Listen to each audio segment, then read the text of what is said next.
Hello dear students. अब हम कहानी पढ़ेंगे थॉमस अल्वा एडिसन की। अल्वा एडिसन घर हो या विद्यालय अपनी हरकतों से बाज नहीं आता था। हरकतों से तंग आकर अध्यापक उसे मूर्ख और लापरवाह समझते थे। जब वो ऐसी उल्टी सीधी हरकतें करता था तो उनके जो टीचर थे क्या समझते थे उसे? मूर्ख और लापरवाह। अतः माता ने उसे, जो उनकी माताजी थी, उसे घर में ही पढ़ाना शुरू किया। उनकी मम्मी ने क्या किया? उसे घर पे ही पढ़ाना शुरू किया। 10 वर्ष की आयु तक उसने बहुत सारी पुस्तकें पढ़ डाली। सिर्फ वो 10 साल का था जब तक उसने बहुत सारी किताबें पढ़ ली थी। लेकिन वह तो प्रयोग करके हर बात की सच्चाई जानना चाहता था। क्या करना चाहता था? वो सभी चीज का प्रयोग और उनकी सच्चाई जानना चाहता था। इसके लिए पैसा चाहिए। अगर बुक्स चाहिए तो उसके लिए क्या चाहिए? पैसा। उस 12 वर्ष मतलब साल के बालक ने रेलगाड़ी में फल, मिठाई, अखबार बेचकर उसने मेहनत की। रेलगाड़ी में फल बेचे, मिठाई बेची और अखबार बेचे और क्या खरीदी? पुस्तकें। और अपने प्रयोगों का सिलसिला जारी रखा। किताबें खरीदी, फिर प्रयोग किए। कुछ दिनों बाद उसने रेलगाड़ी में ही चलता फिरता छापाखाना बनाया। वह समाचार लिखता, छापता और स्वयं बेचता। देखो, उसने अपने इस कारोबार को आगे बढ़ाया। रेलगाड़ी में ही छापाखाना बनाया और समाचार लिखता, फिर छापता और फिर खुद ही उसे बेचता था। एक बार एक विशेष पत्र पर उसे 500 रुपए की आय हुई। 500 रुपए भी मिले थे उसे, जो उसने अच्छा पत्र बनाया था। वह बहुत खुश हुआ। अगर किसी को इनाम के रूप में पैसे मिलेंगे तो वो खुश होगा ना। उसने अपने घर के ऊपरी भाग पर अपनी प्रयोगशाला स्थापित कर ली और घर के जो ऊपरी भाग था उस पे क्या बनाई? अपनी प्रयोगशाला।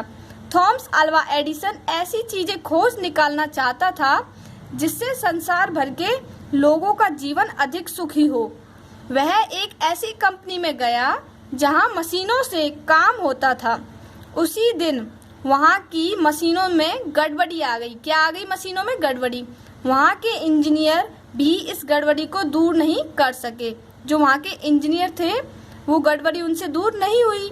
एडिसन ने कंपनी के मालिक से पूछकर कंपनी के मालिक से इजाजत ली और उन मशीनों को ठीक कर दिया। क्या किया उसने? उन मशीनों को ठीक कर दिया। मालिक ने प्रसन्न होकर उसे 1500 रुपए मासिक पर नौकरी दे दी।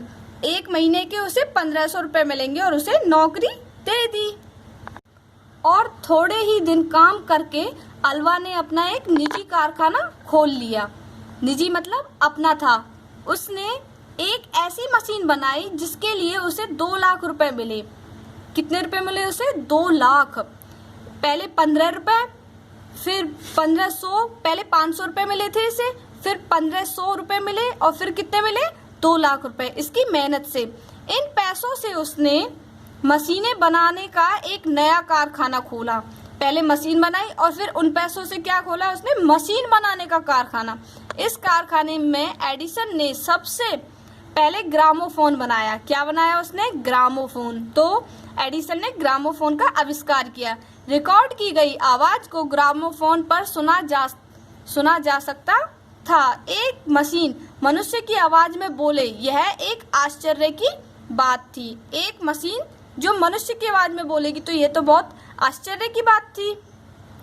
वह रात को दिन जैसा देखना चाहता था, मतलब उजाला चाहता था। उसने बिजली का बल्ब बनाया। तो अल्वा एडिसन ने बिजली के बल्ब का भी आविष्कार किया जिससे संसार भर में रोशनी फैली। बिजली का आविष्कार पहले हो चुका था। पहले किसका आविष्कार हो चुका था? बिजली का। फिर उसने बल्ब भी बना दिया, पर उसका उपयोग प्रकाश के लिए नहीं होता था। एक दिन घोड़ा गाड़ी में बैठा थॉमस सोच रहा था। घोड़ा गाड़ी मतलब एक ऐसी गाड़ी जो घोड़े से चलती है और बैलगाड़ी मतलब एक ऐसी गाड़ी जो बैल से चलती है। अगर यह गाड़ी बिजली से चले तो बहुत अच्छा होगा। उसने ट्रॉम का आविष्कार किया। चित्रपट भी अल्वा का ही आविष्कार है। 27 अप्रैल 1896 को पहले चलचित्र का सफल प्रदर्शन हुआ। इस तरह अल्वा ने रहने के लिए मकान, मनोरंजन के साधन और मकान की रोशनी का भी प्रबंध किया। 18 अक्टूबर 1931 को संसार को प्रकाश देने वाला यह महान वैज्ञानिक हमेशा के लिए गहरी नींद में सो गया, मतलब स्वर्गवास हो गए, निधन हो गए 18 अक्टूबर 1931 को। अल्वा जब बुढ़ापे की दहलीज पर था तब उसके मित्र ने मजाक किया, अब तुम बूढ़े हो। क्या कहा? अब तुम बूढ़े हो गए हो, आराम करो। अल्वा आश्चर्य से बोला, बूढ़ा हो गया हूँ? यह कहते कहते एड़ी पर घूम गया। उसमें चुस्ती, फुर्ती, उत्साह की इतनी प्रबलता थी कि कठिनाइयां आने पर भी उसने कभी हार नहीं मानी। एडिसन ने क्या किया? कभी हार नहीं मानी। उसमें उसके जीवन से प्रेरणा लेनी चाहिए, हमें उसके जीवन से प्रेरणा लेनी चाहिए। तो नैतिक जीवन मूल्य क्या है इसका? हमें कठिनाइयों से कभी नहीं घबराना चाहिए, चाहे कितनी भी बड़ी कठिनाई हो। जो कठिनाइयों से डरते हैं वे सफल नहीं होते। अगर आप छोटी छोटी कठिनाइयों से डरोगे तो आप कभी भी सफल नहीं होंगे। एडिसन ने इतनी मेहनत की थी, पहले उसे 500 रुपए मिले, फिर उसे 1500 रुपए मिले, उसके बाद में 2 लाख रुपए मिले और फिर उसने अपना कारखाना बनाया। तो हमें एडिसन से अच्छी सीख लेनी चाहिए। थैंक यू, धन्यवाद। Okay students.